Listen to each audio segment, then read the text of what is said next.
Lahat may kakayahang mangloko.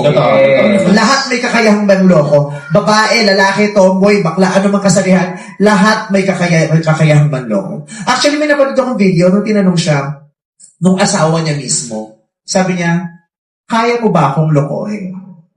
Ang sagot ng babae, nagulat siya, sabi niya, oo, kaya ko.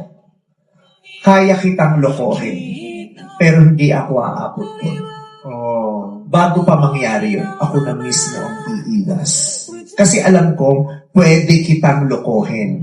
Kaya kitang lokohin. Pero, bago pa mangyari yun, iiwas ako. Pag may nararamdaman akong lalapit na lalaki sa akin na iba, ako na mismo, iiwas na ako. Pag may nakikipag-usap sa akin na nararamdaman ko iba yung tema, ako mismo, iiwas na ako. Kasi, hindi kita lolokohin. Kaya kitang lokohin, pero hindi kita lolokohin.